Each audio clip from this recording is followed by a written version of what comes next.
좋은 날입니다. 총계사법 날이어서 더 좋은 날이죠. 부담이 없고. 아닌가 봐. 오늘 진도가 87페이지입니까? 오늘 오후에 모의고사 풀이 있습니다. 내일 모의고사죠. 그 다음 토요일 날 오후에 또 모의고사 풀이 할 거예요. 그 다음에 이제 뭐 한 번 더 있으면 암기사항 정리하든지 할게요.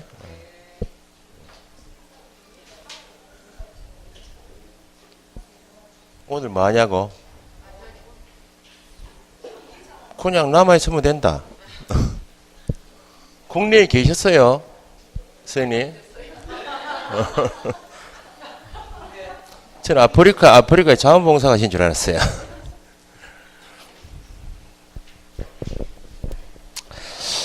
자, 보세요. 전 시간에 배우신 게 중개보수에 대해서 기본 내용을 배우셨어요. 중개보수 청구권은 언제 발생이 되고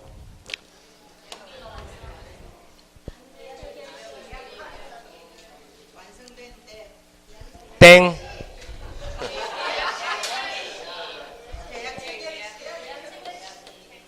뭐 계약이 엄청나게 많다. 중개계약도 있고 계약이고 거래계약도 계약이고 권리 발생 취득은 중개계약만 체결되면 발생이 되었다가 바로 달라고 행사는 못하죠. 중개행위로 인하여 결과 중개가 완성이 되면 마무리 작업 몇 가지? 세 가지 한 대가로서 받는 것이 중개보수. 그러면 중개보수 권리는 발생은 중개계약이면 행사에서 지급받는 시기는 언제? 행사할 수 있는 시기? 중개보수 지급 시기는 약정할 수 있다. 중개완성 시 지급하기로 한다. 약정할 수 있죠? 약정이 없다. 언제? 거래대금 지급이 완료된 날. 그 대충 던지지 말고 대충. 그래서 중개계약 체결 시 발생되고 중개완성이 되면 행사에서 지급받을 수 있는데 권리가 소멸되어서 행사하지 못하는 경우도 있다. 누구 때문에? 개업공인중개사의 고의과실로. 종중재산은 총유물이다. 종중재산 총유물 처분할 때는 어떻게 해야 되고?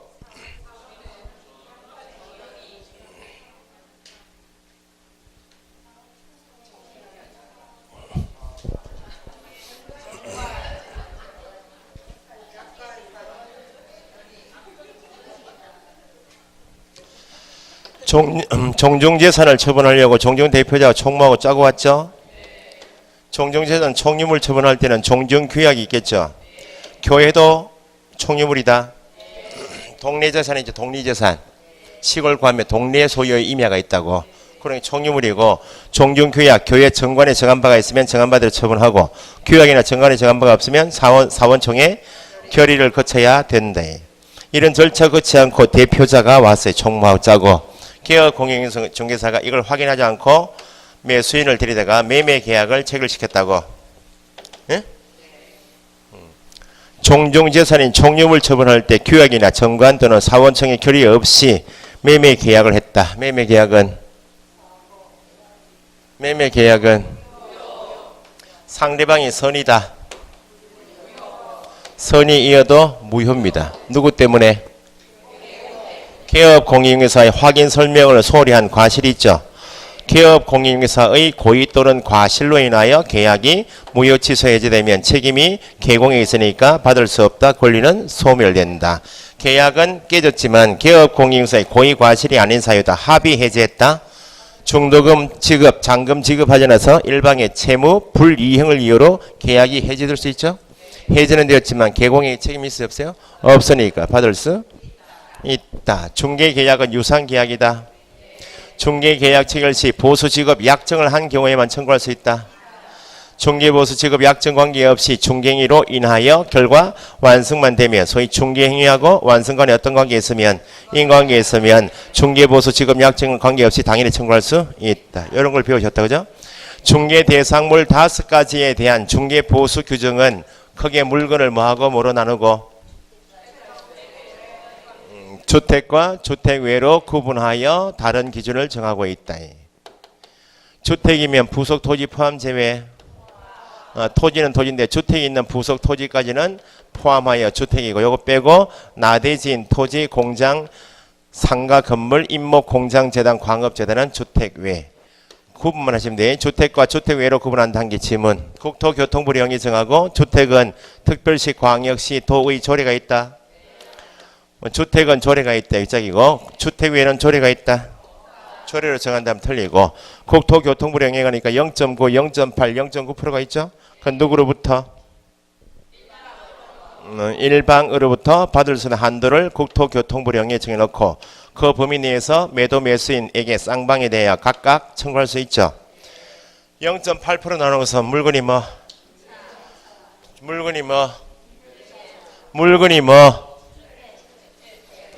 주택이고 어떤 계약인 때만? 임대차인 때만 일방으로부터 얼마? 0.8 쌍방 합산하면 1.6 나머지 주택 매매 교환이면 0.9 1.8 쌍방 합산하면 주택 외에는 매매 교환 임대차 구분이 있나요 없나요?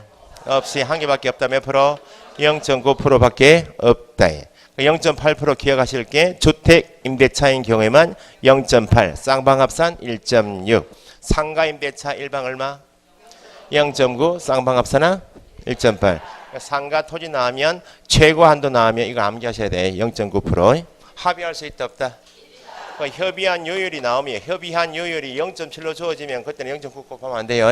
협의한 요율 주어지면 0.9 이런 말 없이 최고 한도에 가면 주택에는 0.9 아시겠죠? 0.8 0.9 이건 누가 부담하는 거라고요? 일방이요. 요 범위 내에서 주택은 시도 조례가 있다. 그 말은 거래 금액별 요율과 한도액표가 있다 없다. 요율 한도액표는 중개사무소 개시사항이다.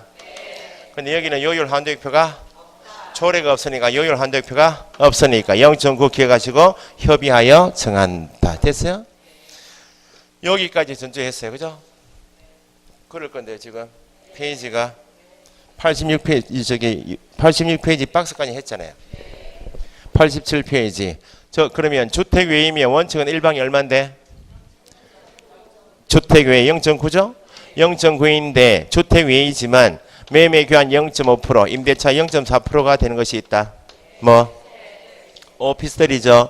오피스텔은 업무시설이어서 원칙은 주택 외인데 요건을 전용 면적이 얼마? 85제곱 이하이고 상하 수도시설이 있고 입식 부엌이 있고 전용 수세식 목욕시설 갖추고 있으면 전용 85 이하 주어지고 상하 수도시설 입식 부엌 조건이 주어지면 요 요건을 갖춘 오피스텔인 경우에만 매매 교환 몇 프로? 0.5 임대차이면 0.4 요만큼의 오피스텔만 주택 외 중에서 0.5 0.4이고 요 빼고 나머지는 몇 프로? 0.9 이내에서 협의하여 정한다. 계산 문제는 오피스텔 주어지고 0.45 곱하는 게 문제 나왔어요. 주택은 조례가 있다 없다? 주택은 시도 조례가 있다. 주택 소재지가 부산광역시에 주택이 있고 울산광역시에 사무소 두고 있는 개업 공인중개사가 부산광역시에 있는 주택 아파트처럼 매매 교환 임대차 계약 중개한 경우 주택이니까 조례 정해야 되겠죠? 주택 소재지는 부산광역시 조례, 사무소는 울산광역시 조례. 어디 기준? 공인중개사법 안에서 시군구 특광도 나눌 때는 다 기준이 사무소 기준 잘 나옵니다. 그 다음에 복합 건축물 상가주택 있죠? 주택 3층, 2층 주택 1층에 세탁소가 있다. 3층에 주인이 살고 있고 2층에 상가, 1층에 상가다. 단독 소유 건물인데 주택과 주택 외가 혼합되어 있다. 그러면 전체 건물을 주택으로 할 것인가 주택외로 결정해야죠. 전체 건축물 면적 대비 뭘 따지고? 뭘 따져서? 주택 면적이 전체 건축물 면적 대비 2분의 1만 되어도 2분의 1도 이상이죠. 그럼 전체 건물을 뭐로? 이것처럼 주택 면적이 3분의 2면 전체 건물을 뭐로? 주택으로 한단 말은 조례 적용이고 어디 조례 기준? 사무소 조례 기준. 지금 이것처럼 주택 면적이 3분의 1밖에 안 되면 주택 면적이 2분의 1 미만이죠. 그럼 전체 건물을 뭐로? 주택 외 상가로. 그러면 조례 볼 필요 없이 몇 프로? 0.9 최고한대 합의한 요율 있으면 합의한 요율대로 곱하면 됩니다. 그죠? X주택에 대하여 매도인 A하고 매수인 B 간에 매매 계약을 개업 공인 중개사 갑이 한 건 중개했어요. 주택 매매 계약이니까 어디 조례? 사무소 조례 기준 가지고 계산하면 되죠? 근데 매도인이 팔고 이상할 목적이 아니고 돈이 필요해서 팔긴 팔았는데 자기가 살았던 집을 계속 살려고 매수인이자 임대인하고 임대차 계약을 동시에 할 수 있다. 개업 공인에서 갑 입장에서 보면 어쨌든 두 건 했다. 그죠? 두 건한 물건이 같다. 사람이 매도인이자 임차인, 매수인이자 임대인이 사람이 같죠? 동시에 이루어졌죠? 뭐만? 매매건만 계산합니다. 두 번째는 물건은 같은데 팔았어요. 이제 매매 계약했어. 야가 이사 갔어. 이제 이사 가면 집이 비어 있다. 보통 이런 조건이면 부동산에서 뭘 조건으로? 세입자 구해주는 조건으로 많이 하죠. 그래서 같은 주택 X주택에 대하여 B하고 C하고 갑이 임대차 계약을 중개했다. 물건은 같다. 사람은 매매 계약 당사자는 AB, 임대차는 BC여서 사람이 다르면 팔고 나간 매도인에게 매매권 청구하면 되죠? 임차인에게 임대차권 청구하면 되죠? 매수인이자 임대인은 사람이 다르니까 매매권하고 임대차권을 각각 청구할 수 있다. 최근 시험에 이걸 복합적으로 물었네요. 주택 면적이 3분의 1인 건축물. 주택 면적이 3분의 1이다. 그 말은 나머지 3분의 2는 주택 외니까 전체 건물을 뭐로? 주택 외로 하죠. 동일 당사자 간 1억 원에 대해서 매매 계약이 이루어졌다. 1억 원. 받을 수 있는 최고 한도액은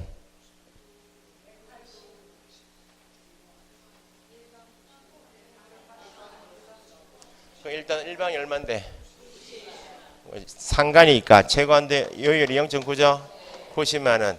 그래 당사자로부터 받을 수 있는 총액 180, 매도인으로부터 그렇게 나왔어요. 임대차 계약이 이루어지면 임대차 계약에서 주택이든지 상가든지 주택 외 불문하고 중개보수 계산 방식은 똑같아요. 뭐하고 뭘 가지고 계산한다?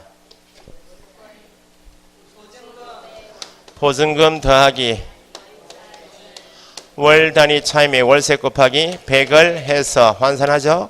합산한 전체 금액이 5천만 원 미만이면 약자니까 5천 미만일 때만 월세 곱하기 70을 보증금 1,000만 원에 월세가 40이다. 곱하기 100 얼마? 5천만 원이면 70 적용한다. 5천만 원이면 그냥 5천만 원 가지고 계산. 월세가 30이면 곱하기 100을 하면 4천이죠. 4천이면 5천 미만이니까 100을 곱한 4천만 원 가지고 계산하면 안 되고 30 곱하기 70이니까 총액이 얼마? 3,100만 원 가지고 계산한다. 그죠? 주택 상가 불문하고 중개 보수 계산할 때는 항상 보증금하고 월세가 있으면 월세만 가지고 하는 것이지 상가 임대차 계약이 부서에서 이루어지는 권리금 있죠. 권리금인 영업용 건물의 영업시설 비품인 유형물이나 거래처 신용 등인 무형의 재산적 가치 하면 뭐 영업용 건물의 유무형의 재산적 가치 권리금은 중개대상물이다. 아니니까 권리금을 수수 받을 수 있도록 알선한 행위는 뭐가 아니다. 중개가 아니니까 권리금 알선대가는 중개보수 적용이 없다. 합의하여 받을 수 있다. 초과수수에 해당하지 않는다. 아파트 분양권도 중개대상물이다. 분양권은 아직 건물이 완성되기 전이죠. 분양계약했다고. 그래 분양권을 팔 수 있다. 분양권은 등기하지 않은 상태에서 팔죠. 전매할 수 있다고. 그러면 4억짜리 분양가가 4억짜리인데 갑이 4억짜리 분양가 4억짜리 아파트 분양권을 을에게 팔아요. 개업공인에서 중개합니다. 그러면 아파트 분양권 전매 계약을 중개했을 때 중개보수 계산해야 될 거 아니야? 그러면 뭘 기준으로 계산한다? 분양권 전매 계약할 때까지 분양권 매도인, 분양권자가 납입한 돈이 있겠죠? 분양 계약할 때 4천만 원 계약금 들어갔겠네. 분양 계약할 때까지 중도금 납입해놓은 보니까 1억 원 납입했더라고. 프리미엄을 3천만 원 붙였어요. 그러면 4억 3천이요. 그러니까 총 분양가 기준이 아니고 분양권 전매 계약할 때까지 납입한 금액이 얼마인가 보시고 합의한 프리미엄이 얼마인지 총 분양가 4억을 다 납입하고 팔 수도 있다. 납입한 금액이 4억 다 납입했으면 4억에다가 얼마 다 하고 4억 3천이지만 어쨌든 무조건 총 분양가 기준하면 안 되고 계약할 때 납입한 금액이 주어지면 납입한 금액 보통은 잔금 지급 전에 많이 파니까 계약금 중도금 합계하고 더하기 프리미엄 여기 때는 1억 7천이죠. 아파트 분양권이니까 주택이다. 그러면 주택이니까 시도 조례가 있다 없다? 조례 요율 환대표 가져갑니다. 그죠? 아파트 분양권 전매 계약할 때 중개 보수 산정 계산할 때 개업 공인중개사가 고급 주택이다 이래서 0.9를 무조건 곱해붙어요. 0.9 조리를 봐야 되는데 0.9를 곱했다고 받으면 좋았겠죠. 초과 수수해서 안 했어요? 걸렸겠죠. 그래서 등록관청에 가서 내가 분양권 전매는 내가 측근했는데 조리를 잘못 봤습니다 하면 아 네가 착오였네 봐준다. 전 시간에 배우셨지만 법정 한도를 초과하는 중개보수 실비를 받으면 예외가 있다. 없으니까 조례 잘못 해석했다. 그게 속으시면 안 돼요. 법률상 착오이다 아니다. 착오에 해당한다 하면 착오로 봐주겠다 말이니까 착오에 해당하지 않는다 말이니까 초과수수로 처벌됩니다. 초과수수하게 되면 행정처분이 뭐?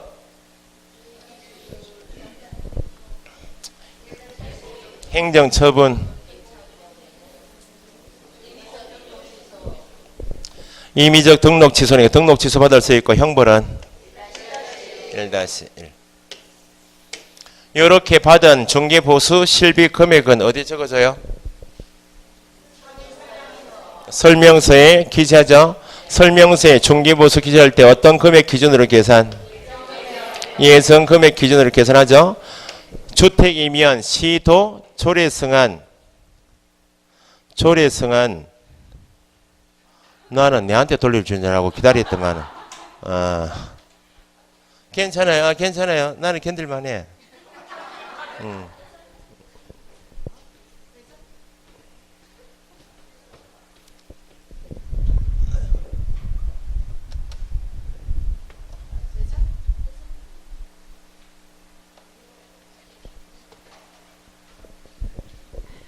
수업 시간에 막 움직이지 마요.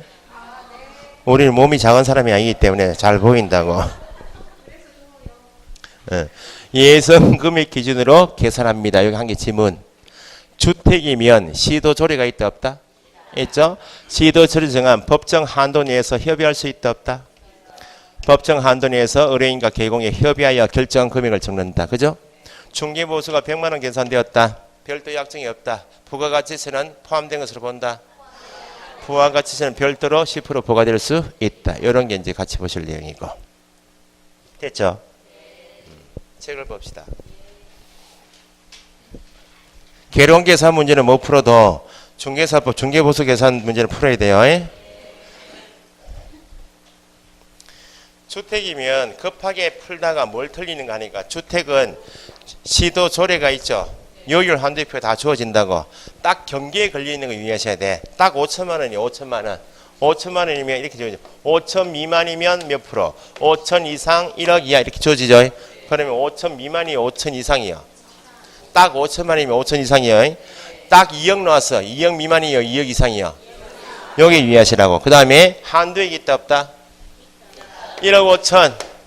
아파트 매매 계약 1억 5천. 요율이 주어지겠죠. 0.5% 얼마? 75만 원. 거래 금액에 대해서 시도 조례 정하고 있는 요율 곱해서 나온 금액이 산출액. 산출액하고 뭐하고 비교하고? 요율은 곱했고 한도액이 있다. 80만 원이다. 이때는 한도액 못 받아 관계없지. 어차피 얼마 받을 거니까 75만 원. 그러면 요율 곱해서 나온 금액은 누가 부담하는 것? 무조건 0.9, 0.1 다 일방이야. 일방이 나왔죠. 이제 이렇게 계산해놓고 틀리는 게 무조건 75만 원 찍고 나오면 안 돼요. 문제가 거래 당사자로부터 받을 수 있는 총액 물으면, 거래 당사자는 몇 사람이요? 쌍방이잖아요. 총액 물으면 곱하기 150. 매도인으로부터 물으면 75만 원. 그거 유의하시라고.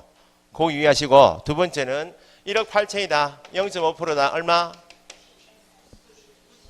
90만 원. 이때는 한도액을 못 봐버리면 틀려요. 한도액이 80 주어져 있다. 이거 못 봤다. 90 찍으면 안 된다. 요거 유의하시라고. 그러니까 계산 잘 하시고 한도액 비교하시고 이때는 한도액 못 받아 관계없으니까 여기에서는 뭐 유의하시라고 부담자가 총액을 물으면 곱하기 2 하시는 것. 매도인으로부터 일방을 묻고 있는가 쌍방 합산을 묻고 요거 유의하시면 되고 여기에서는 뭐 한도액을 못 봐버리면 틀리니까 한도액이 산출된 금액이 한도액을 초과하면 얼마? 80. 총액 물으면 160. 아시겠죠? 요거 유의하시면 돼요. 자, 87페이지.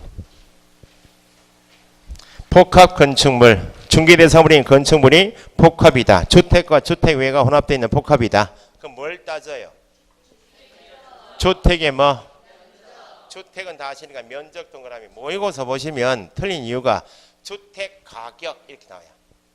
주택 가격이 2분의 1 이상. 그러면 거의 뭐 2분의 1만 보이고 주택만 보이지 면적인지 가격인지 그것도 구분 안 보인다. 주택의 뭐 면적을 따져봐서 2분의 1 이상이면 전체 건물을 뭐로? 주택으로. 주택 면적이 2분의 1 뭐? 미만. 이상 미만이요. 이상 미만. 주택 외. 주택 외니까 조례가 있다 없다?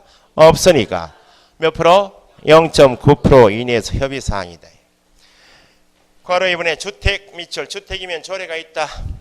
주택 소재지하고 사무소 소재지가 다르면 어디 기준? 사무소 소재지 기준. 3번에 2개 이상 거래 계약을 동시에 체결시킨 경우 동일한 대상물, 동일 당사자 간 매매를 포함한 둘 이상의 거래가 동일 기회에 이루어졌다.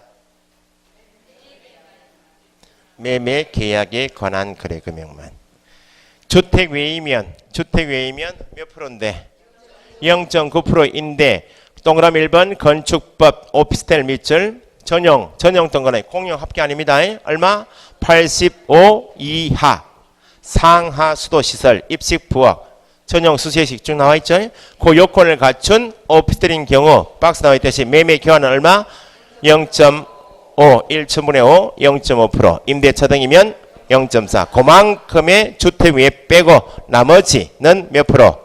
0.9 또 박스 밑에 동그라미 1번 1 외의 경우에는 1천분의 9 이내에서 협의하여 결정한다. 중개보수 지급 시기는 약정할 수 있다. 약정에 따르되. 그래서 앞으로 부동산 하실 거니까 손님 오시면 어떻게 말할 줄 아셔야 된다고?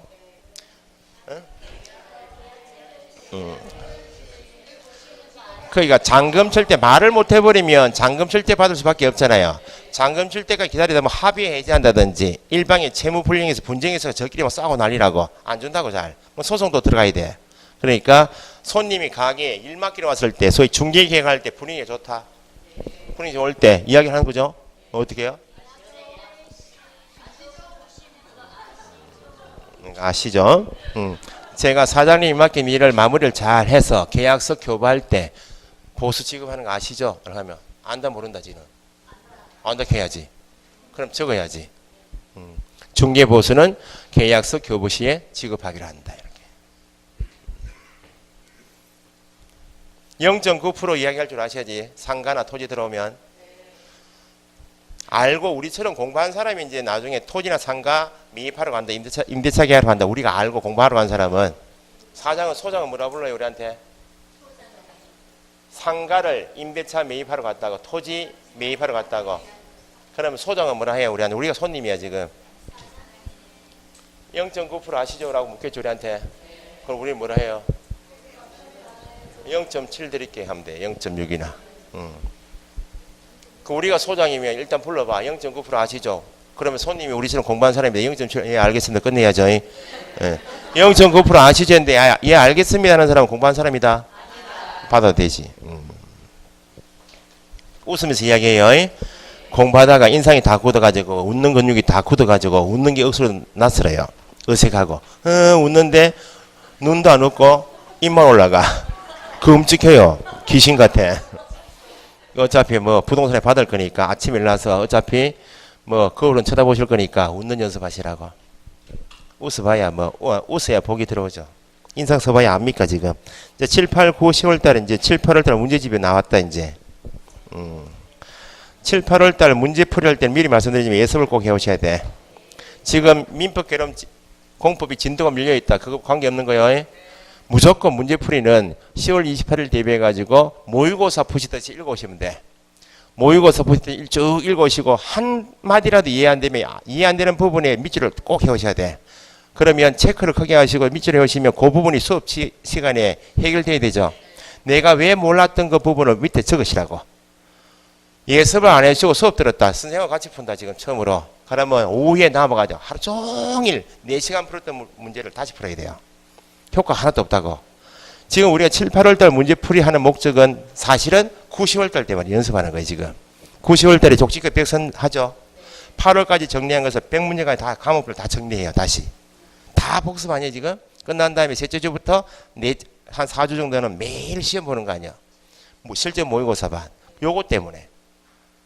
7, 8월 때 문제 풀할 때 문제 푸는 연습 하시라고. 다 풀기가 버겁다. 그럼 홀수만 풀어오셔도 되고 짝수만 풀어오셔도 돼. 그런데 이렇게 풀어서 효과 1번, 4번, 8번 이렇게 푸시면 조금 효과는 없겠죠.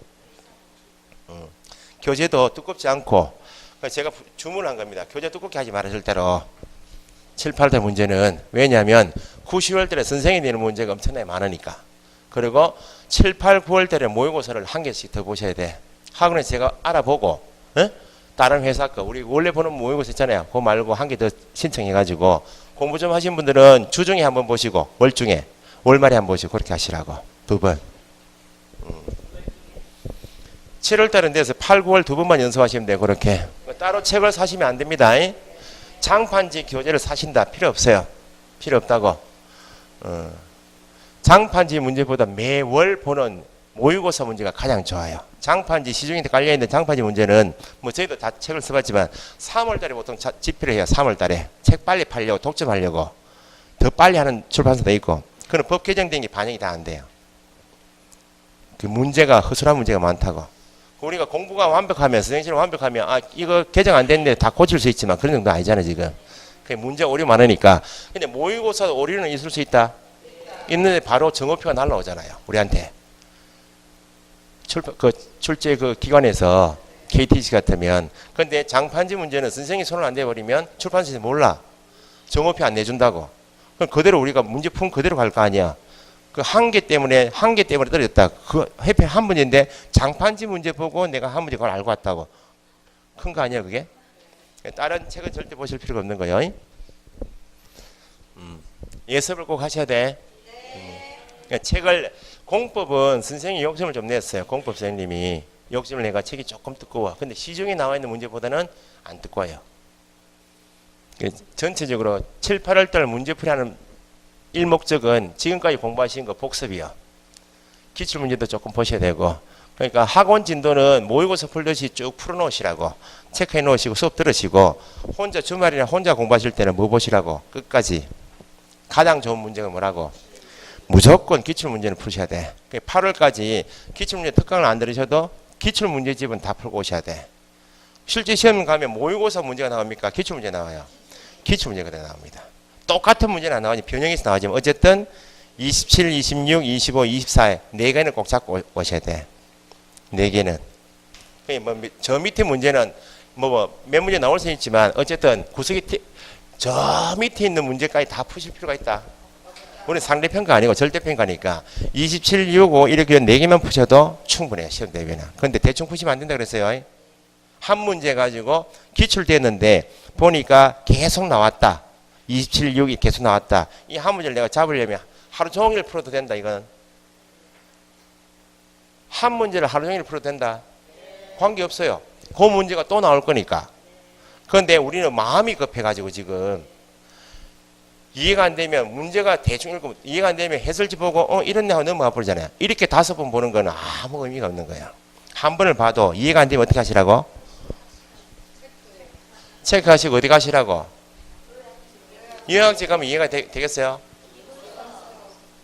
동영상 가셨다가 그 부분에 대한 동영상이 제일 빨라요. 동영상 보시고 그 문제에 대한 동영상은 10분에 길어봐야 15분이에요. 10분 15분 보시고 이해되시면 요약집에 밑줄 하시고 그럼 문제 다시 들어가지고 내가 몰랐던 이유를 적어봐야 돼.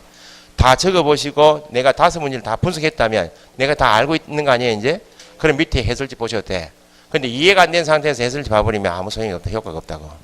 9월달 이후에는 공부량이 지금보다 훨씬 많을 거니까 그때는 해설지 보고 톡 찍고 넘어가 관계없어요. 지금은 그러시면 안 된다고. 예? 그러면 그 7, 8월 달에 무조건 시간표 다 나왔죠? 예습 꼭 해오시는 거요. 읽어오세요. 해설지 보고 해설지까지 보고 오시라는 거 아니에요? 해설은 저희가 할 테니까 모르는 분 모의고사 보시듯이 쭉 읽으시라고. 그러면 40문제에서 80문제 푸시면 얼마 걸려요? 40문제, 80문제 정도 푼다. 만약에 한 번 수업하는데 80문제 정도 푼다, 선생이. 그러면 얼마 걸려요? 2시간 하면 되지, 2시간. 2시간 동안 읽어오시라고. 모의고사 푸시듯이. 40분에 우리 40문제를 50분에 푸는 거 아니야? 80문제 정도 읽어오시면 선생이 덜 나갈 수 있고 조금 더 나갈 수 있잖아요. 그러면 조금 우리가 적게 오면 그것만 다시 하면 되잖아요. 그러니까 2시간에서 2시간 반 정도 읽어오시라고 체크해 오시고. 네? 이해가 안 되는 부분이 있다. 무조건 체크하시는 거. 수업 시간에 좀 집중하시고. 7, 8월 달에 수업 절대 빠지시면 안 돼. 효과 하나도 없어요. 공부를 하신 분들이, 이거 자꾸 기르지면 안 돼. 공부를 하신 분들이 자꾸 잘못 생각하는 게 7, 8월 달 문제 풀이는 내 혼자 하자. 그런 분 계시죠? 마음속으로. 혼자는 하실 수 있는데 오리에 빠지는 게 또 해설지 보고 넘어가신다니까요. 선생님이 수업하게 되면 이제 7, 8월 때는 다 모아드리잖아요.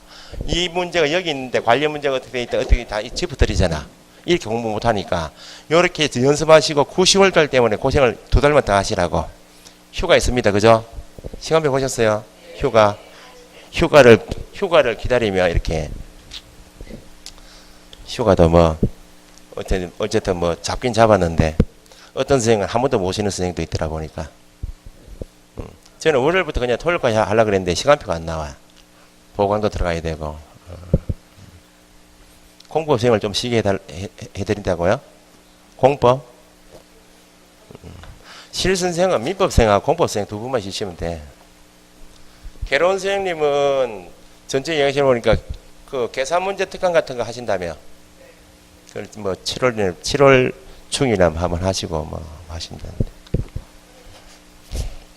그러니까 수업 시간에는 수업은 7, 8, 9, 10월은 무조건 복습이니까 부족한 부분은 혼자서 본인이 체크했다가 본인이 동영상 보시고 요약지 보시고 이렇게 하시라고.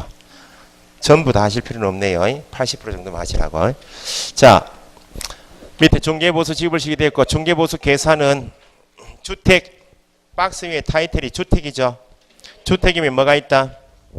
시도 조례가 있으니까 요율 곱해서 나온 산출액하고 뭐하고 비교하고 한도에 산출된 금액이 한도액을 초과하지 않으면 뭐 75만원 80만원이다. 얼마?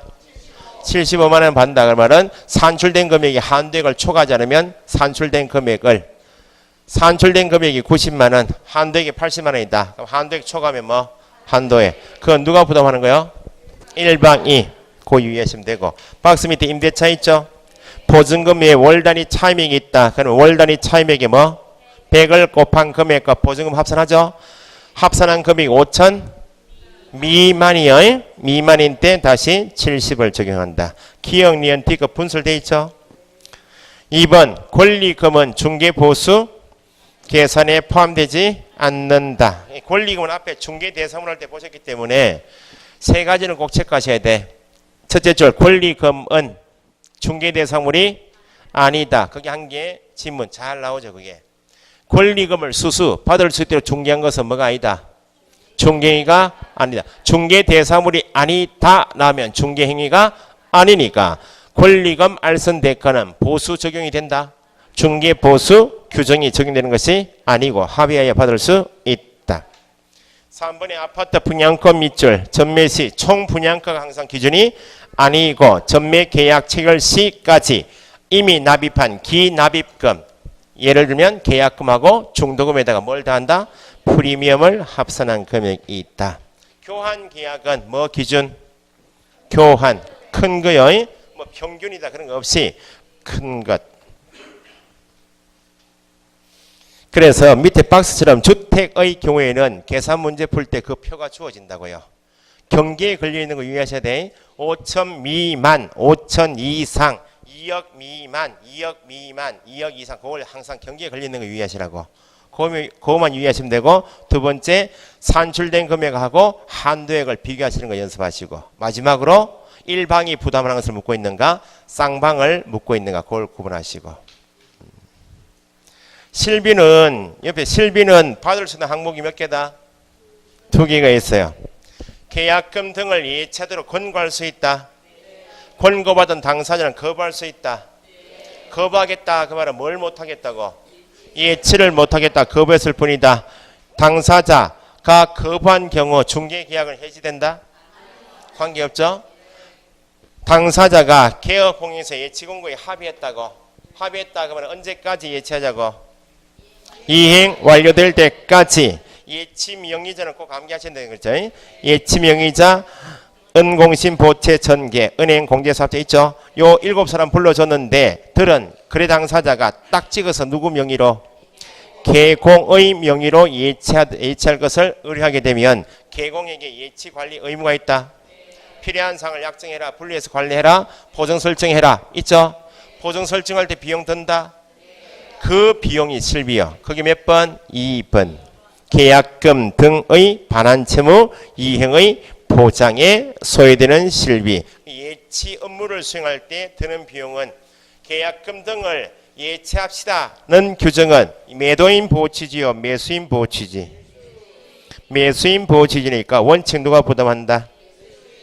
실제 기출문제 풀어보시면 아시겠지만 금융기관 등에 예치하는 데 소요되는 실비 비용은 원칙적으로 누가? 매수인이 부담한다. 약정에서 매도인이 부담하는 것을 약정할 수 있다.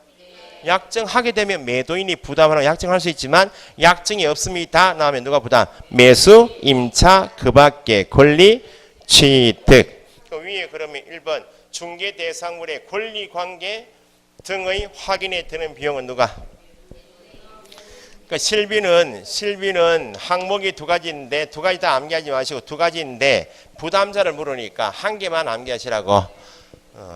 권리관계 등의 확인에 드는 비용이다. 그 말은 권리관계 등을 개공이 확인한다. 그 말은 내 가게 물건 나왔다. 물건 나왔으니까 내놓은 물건을 확인한다. 그 말 아니야. 그럼 누가 부담한다고? 매도, 임대, 그 밖에 권리, 이전. 됐어요? 그 위에 4번의 타이틀에 실비에서 셋째 줄 있나요? 이거 어쨌든 구석탱이 문제 내면 틀리니까 실비 한도 등에 관하여 있나요? 지금 괄호 1, 2번은 받고 위에 맨 위에 타이틀 실비에서 셋째 줄 실비 한도 등에 관하여 필요한 사항은 밑줄 국토교통부령 뒤에 특별시 광역시 도의 조례로 정한다. 그러면 보세요. 주택하고 주택외가 있고 실비가 있으면 조례가 없는 것은 뭐만? 주택 외만 조례가 없어요. 주택 외만 조례가 없고 주택하고 뭐는 실비는 국토교통부령이 정하는 범위 안에서 뭐가 있다. 특별시, 광역시, 도의 조례가 있다. 주택 외만 조례가 없다. 그러니까 실비 규정은 주택하고 똑같다 그 말입니다.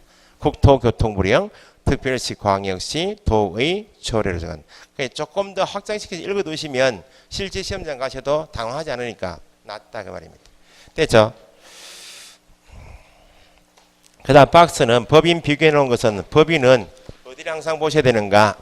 뭐 복습이니까 등록 기준에서 등록은 주사무소가 등록해요. 분사무소가. 그러니까 법인의 등록 관청은 어디 가기를 말해요? 주사무소가 등록하니까 법인의 등록 관청하면 주사무소요. 그러면 주사무소에서 등록 기준은 시험에 나와요. 공인중개사이어야 한다. 등록 기준에. 실무교육 받아야 내용을 꼭 구분하셔야지. 법인의 등록 기준에서 공인중개사이어야 한다 할 때 대표자는 누구 이어야 되고? 공인중개사. 그럼 대표자 포함 제외.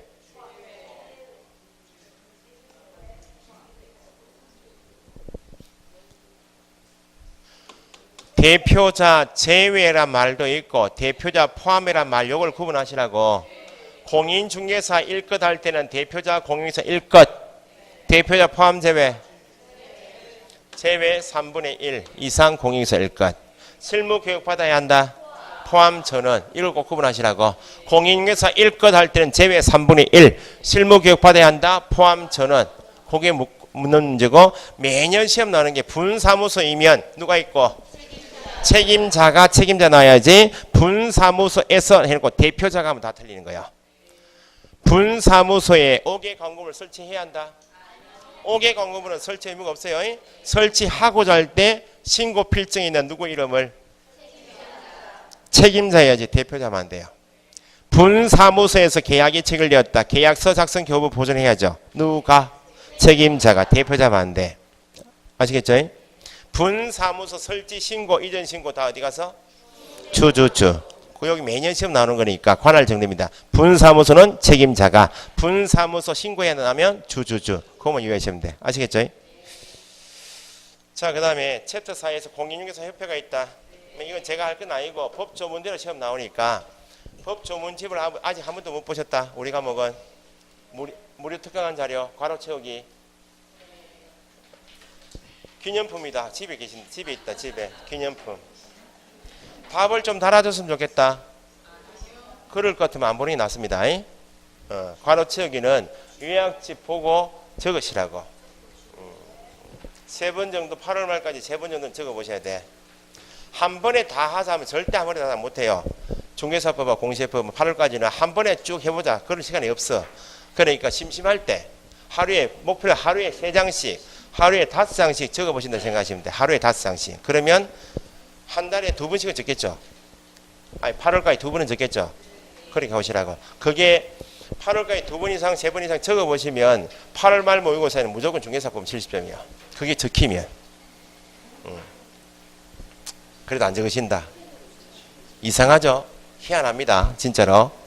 선생님들은 공부를 가까운 분으로 선생님들이 이렇게 공부를 꼭 하십시오 했는데 안 따릅니다. 고집이죠. 그잖아요. 자기가 지금까지 공부해왔던 습관을 못 버린다 그 말입니다. 못 버려가지고 또 공부하는 거 아니야. 진짜입니다. 어떤 시험이든 자기가 잘못된 습관을 못 버리면 계속 가는 겁니다. 진짜요.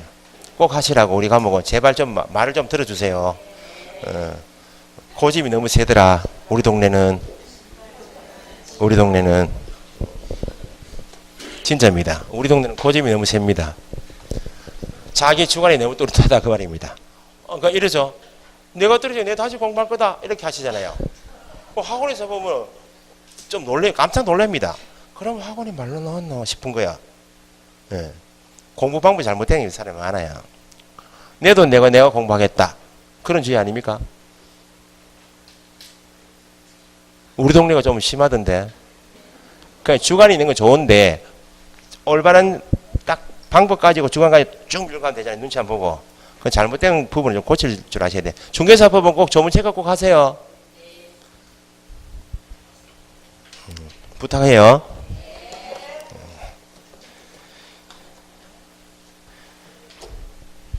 민법 요약집 있죠. 민법 요약집. 우리 학원에서는 별로 인기가 없다. 괜찮아요.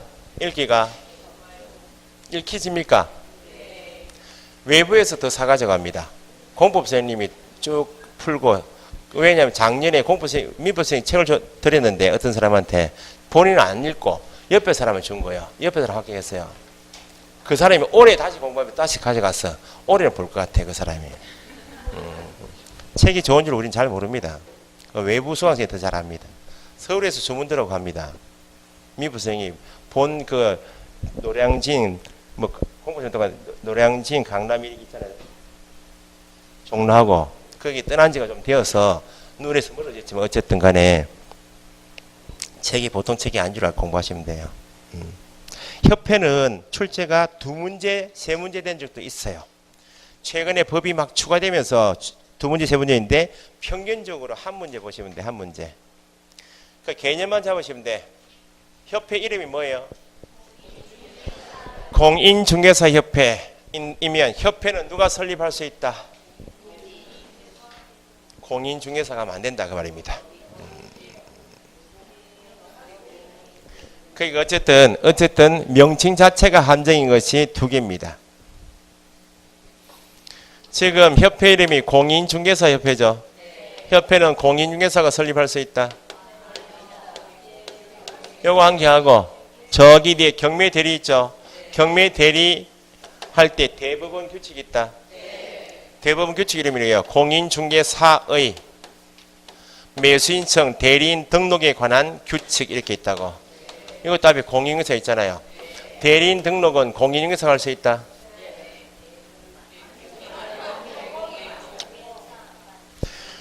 공인중개사라 하면 왜 법을 빠뜨려요? 어떤 법? 이 법 자격을 취득한 자냐? 취득한 자는 백수다. 중개업 종사하는 사람 아니지? 백수협회를 만들면 백수협회? 그러니까 명칭 자체가 왜 개업공인중개사협회를 하지 않고 왜 공인중개사협회를 했는가? 변호사협회가 있나요 없나요? 법무사협회. 그것 때문에. 그러니까 실질은 누가? 법무사 자격 취득한 법무사 일을 하고 있잖아요.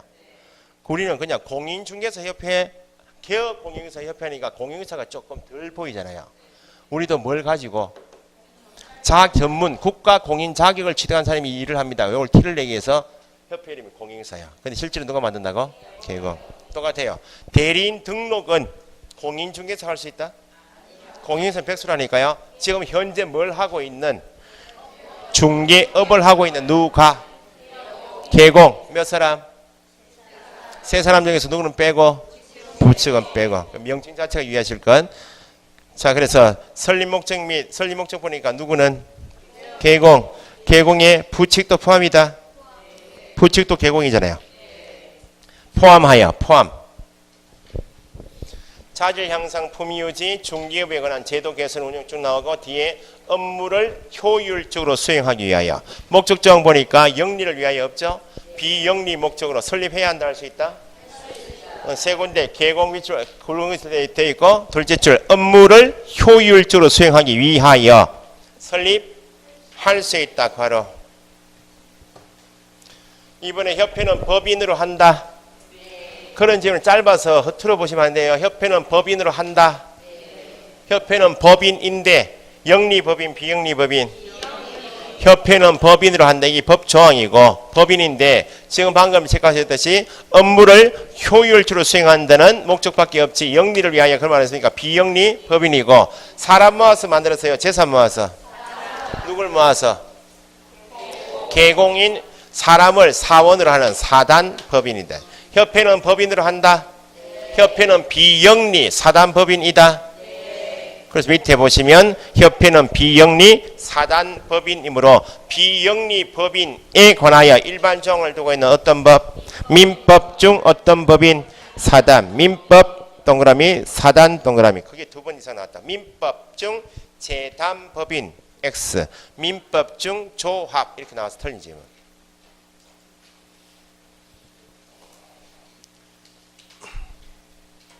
삼 번에 법인 설립의 입법주의는 인가주의다. 인가. 국토부 장관이 허가 받습니까? 인가 받아야? 인가주의입니다. 그래서 최근 시험에 설립 허가주의를 취하고 있다. 이렇게 나왔어요. 인가입니다. 설립 절차 보니까 협회는 법인이다. 법인 설립 행위는 요식행위다. 요식행위인 법인 만들려면 뭘 만들고? 정관을 만들어야 되겠네. 발기 몇 명? 300인 이상 정관 작성 서명 날인 하겠죠? 창립총회에서는 몇 명? 600명. 서울에서 몇 명? 100명. 나머지 광역시도별 20인. 창립총회 의결 거치죠? 출석한 과반수 동의 얻어서 의결 거쳤다면 내부 조직을 만들었죠? 국가기관 찾아가야지. 협회 감독기관이 누구? 국장이니까 국장의 허가가 아니고 뭐? 인가. 받으면 성립한다. 법인도 사람이죠. 법인은 등기해야 성립됩니다. 법인은 권리 능력이 있다 없다? 권리 능력 있는 사단 법인이요. 권리 능력 없는 사단 종중문중 비법인 사단 그건 법인 아니에요. 성립하는 시기는 등기한 때 성립 인가받은 때 숫자가 이게 가로책에 나왔어요. 발기 몇 명? 300명. 창립총회 몇 명? 서울에서 몇 명? 100인. 광역시도별 20인. 국장이 뭐? 인가. 등기하면 성립하죠. 발삼육창 120 이렇게 발삼육창 120 그걸 앞으로 연불하듯이 계속할 거예요.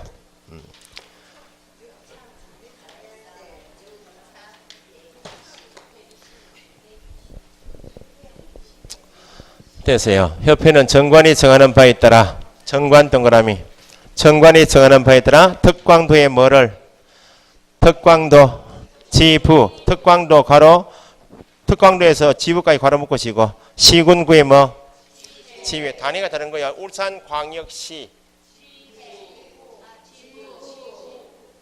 울주군 그러니까 특광도 지부 시군구 지회 두어야 한다 둘 수 있다. 잘 나옵니다. 협회는 시도에 지부를 둘 의무를 부과하고 있다. 의무 없어요. 둘 수 있다. 협회 업무 밑줄. 시험 나오면 앞에서 유사하게 보세요. 법인 하면 몇 조? 법인은 14조 업무를 겸업해야 한다. 그러니까 이 시험에 이미 뭐 기출문제 푸신 분은 아시겠지만 14조 업무는 겸업 범위죠. 14조 업무는 겸업할 수 있답니다. 법인 네가 중개업을 하면서 최대 할 수 있는 업무 범위를 14조 정해 놓을 테니까 14조 범위 안에서 네가 형평껏 수행할 수 있다 이렇게. 실제 시험에 법인인 개공은 부동산의 이용, 개발, 거래에 관한 상담 가능해요? 겸업? 그러니까 부동산 이용, 개발, 거래, 상담까지 보고 오 하면 안 된다고. 뒤에 겸업 할 수 있다 해야지 해야 한다 그렇게 틀이 나왔다고. 똑같이 협회는 공인중개사 법에 정하고 있는 업무가 저기 있죠. 이걸 해야 한다. 할 수 있다. 그래서 시험에 이렇게 나오는 게 이게 또 해야 한다 하면 틀리는 거예요. 그래서 밑에 고유 업무라고 되어 있죠. 고유 업무. 고유 업무는 수행해야 한다 할 수 있다. 1번부터 7번은 됐고 6번까지 읽을 때 해야 한다 할 수 있다. 그렇게 읽으셔야 된다고. 시험 나왔던 게 2번, 5번, 6번.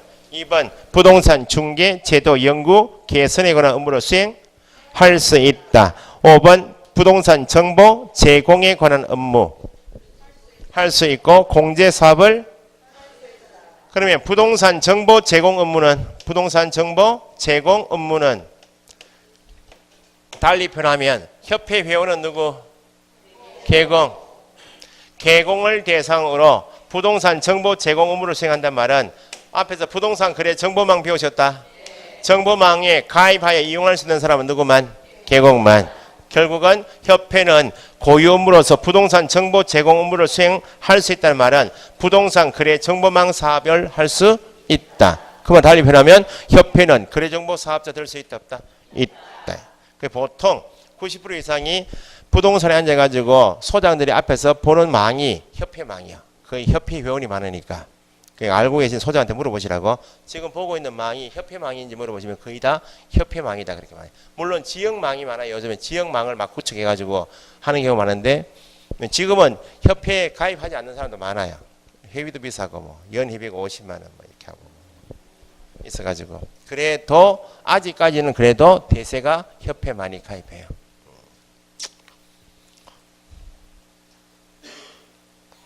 더 중요한 사업이 6번이에요. 공제사업. 공제사업은 영리사업이다. 협회 자체가 비영리 사단법인이니까 공제사업을 할 수 있는데 공제사업은 비영리 동그라미 상호 부조 목적이다. 거기 이제 시험에 나왔던 것이고 그 나머지 1번, 3번, 4번도 읽어두셔야 돼요.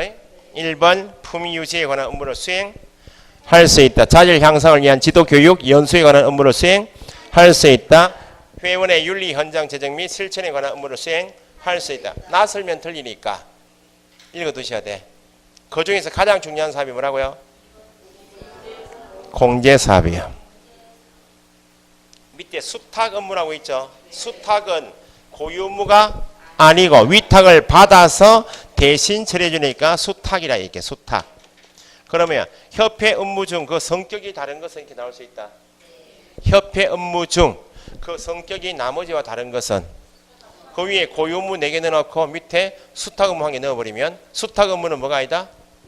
고유 업무가 아니다. 그래서 실무 교육은 누구 업무요? 시도지사 업무이고 시도지사로부터 협회가 위탁을 받아서 수탁 업무로 사는 것이지 실무 교육 업무는 협회 고유 업무가 아니다. 시험 시행은 누가 해요?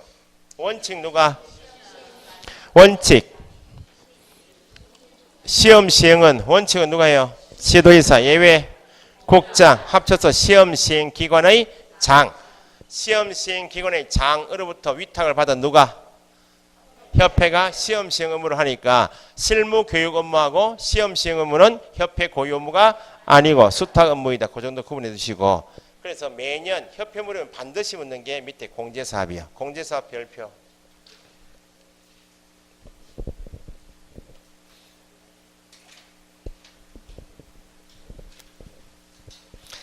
그 협회가 공제사업을 할 수 있고 거의 공제사업을 하고 있는데 수입이 많잖아요. 그걸 너무 방만하게 운영하니까 중개사고 피해자가 구제가 안 되니까 규제 조항이 많이 들어왔다고. 공제사업은 꼼꼼하게 읽어두셔야 돼요. 구수탱이 문제도 나오니까. 어쨌든 시험 나왔던 부분하고 시험 나올 수 있는 부분 한번 읽어봅시다. 1. 공제사업. 5번에 공제사업에서 공제사업의 목적 해야 한다 할 수 있다. 할 수 있다. 공제사업을 할 수 있고 2번 공제규정은 공제사업을 하고자 한다면 공제규정을 제정하여 누구 승인? 협회도 나중에 정리되어 있지만 다 국장인데 국장이 아닌 것만 나중에 속한해서 알고 계시면 돼요. 국장의 승인. 하고자 사전 승인입니다. 공제 사업을 하고자 승인. 그러면 공제 규정은 협회지가 마음대로 만들어 해버리면 자기한테 유리한 쪽으로 만들어버리면 중개사고 피해자가 구제가 안 되니까 사전에 승인 받으라고. 그럼 승인 받아서 공제 규정 가지고 공제 사업을 하고 있죠. 공제 규정을 변경하고 싶다고. 지 마음대로 변경해요. 변경 뭐 하고자 할 때도 또한 누구 승인? 국장의 승인. 첫째 줄보다 둘째 줄 변경도 승인을 얻어야 합니다.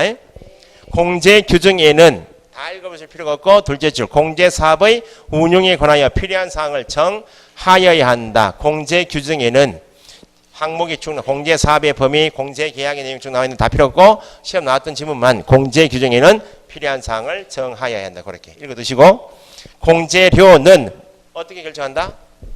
공제료, 공제사고 발생률, 보증보험료 등을 종합적으로 고려하여 결정한 금액을 한다. 그것도 시험 나왔고 읽어두셔야 돼. 그 다음에 공제계약의 내용 보니까 구상 및 대위권 굵은 것이 있나요? 구상 및 대위권은 앞에서 배우셨어요. 고용인이 뭐 하다가 업무상 행위인 중개업무를 수행하다가 고의 과실로 인하여 행위자가 누구? 고용인. 어떤 행위? 업무상 행위했다. 그러면 재산상 손해를 가했다 할 때 고의 과실이 있다 없다? 고용인 본인. 행위자가 누군데? 고용인은 고의 과실이 있어야죠. 고의 과실로 인하여 재산상 손해가 있다. 고용인 책임 있죠? 업무상 행위니까 누구 행위로 간주? 개업 공인중개사의 행위로 간주 본다는 규정이 있죠. 그럼 개공도 배상 책임이 있다 없다? 이때 개공은 행위자가 아니죠. 고의 과실이 있을 때만 책임이 있다. 간주니까 무과실에도 책임이 있죠. 그러면 고용인의 업무상 행위로 재산상 손해 입은 당사자는 고용인에게 직접 배상 청구할 수 있고 개공에게 청구할 수도 있고 보증기관에 청구할 수도 있다. 그 보증기관을 통해서 배상이 되었다면 배상금을 지급한 보증기관은 누구에게? 개공에게 구상권 행사할 수 있다. 이렇게 보증기관이 배상했다면 구상권은 권리 행사하냐? 권리 행사는 상대방하고 법률관계인 계약관계에 있기 때문에 권리 행사하고 의무를 부담하는 거 아니야. 공제계약은 누구하고 누구 간에 한 거야? 그러니까 보증기관이 보증보험금을 지급했습니다 하면 구상권 행사할 수 있다는 말이 나오면 누구에게? 개공에게. 고용계약은 누구하고 누구? 개공과 고용이니까 구상권 각각 행사하죠. 그러면 어차피 이렇게 행사하고 이렇게 갈 것 같으면 야하를 제끼고 이렇게 갈 수도 있겠다고. 직접 구상권 안 돼. 누가 행사할 수 있는? 개공이 행사할 수 있는 구상권을 누가? 보증기관이 누구를? 개공을 대위하여 행사한다. 공제계약의 내용에는 구상 및 대위권도 포함된다. 읽어두시고 회계기준은 공제사업을 뭐하고 뭐로 구분하고 손해배상 기금과 복지기금으로 구분하여 각 기금별 목적 및 회계원칙에 부합되는 세부 기준 정한다. 그것도 시험 나왔기 때문에 읽어두시라고. 별 의미는 없어요. 그 다음에 시험에 계속 나오고 있네. 6번 책임준비금 적립비율. 손해배상 책임을 보장하기 위해서는 최소한의 네가 가지고 있어야 할 돈이 있다. 책임준비금. 뭐에 얼마나? 100분의 10 때문에 틀리는 거 아니에요? 무엇의? 공재료 수입이지. 기출문제처럼 협회 총 수입하면 안 된다고. 협회 총 수입하면 교육 수입도 있다 없다? 있잖아요. 망 수입도 있다 없다? 있고. 전체 총 수입이 아니고 지금은 손해배상 책임을 보장하기 위한 돈이니까 공재료 수입액의 100분의 10이지. 총 수입하면 안 된대. 회계관리 있나요? 회계관리는 공재료 수입액이 막대하다. 1인당 25만 원씩 만약에 8만 명 가입하고 있다 해도 돈이 엄청나잖아요. 그 돈 때문에 옛날에 TV 나왔듯이 막 유리창 깨지고 난리 나죠. 싸우고 막. 그래 한 사람 뛰쳐나와가지고 대한공인인수협회 만들었다가 또 합쳤다가 또 뭐 세대한 또 만들었다. 난리가 아니야. 돈이 없으면 싸울 일이 있어요. 관리할 돈이 많으니까 그것 때문에 싸우는 거죠. 그다음 협회 그 서울에 가면 관악구 봉천동에 가면 협회 건물 그 4층에 공인중개사 학원이 있어. 학원. 그 당시 TV 뉴스 보셨는지 모르겠는데 학원에 들어가지를 못해. 반대편은 막고 있고 막 들어가려고 그러고 막. 협회 밑에서 공부하면 좀 나을 것 같다.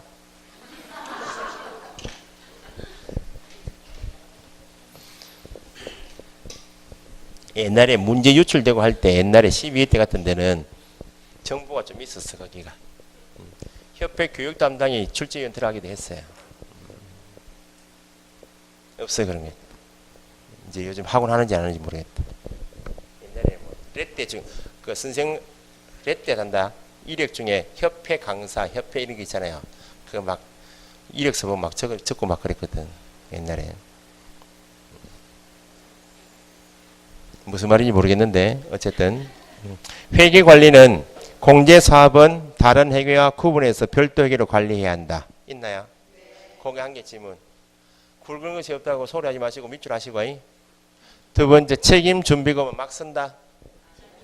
막 쓰면 배상 책임을 보장해 줄 수 없으니까 책임 준비금을 다른 용도로 사용하고 싶다. 그러면 하고자 하니까 사전에 뭐?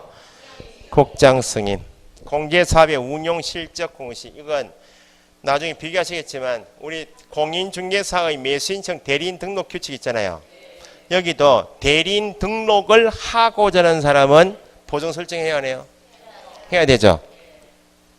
여기도 협회에서 협회 공제에 가입하는 방법이 있다고. 중개업 할 때도 협회 공제 사업에 가입할 수 있죠. 중개업 할 때 보증보험 공제 공탁하듯이 대리인 등록할 때도 사전에 해요. 그러면 여기도 협회가 공제 사업을 하고 있으면 운용 실적을 공시하듯이 여기도 공시해야 돼. 기간이 달라. 공인중개사법에서 협회가 공제사업을 운영했다. 막대한 수입을 어떻게 썼는지 대차 대조표 있죠? 만들어서 공시하라고. 매 회계연도 종료 후 얼마? 3월입니다. 나중에 대법원 규칙하면 몇 월? 기억이 없다. 대법원 규칙하면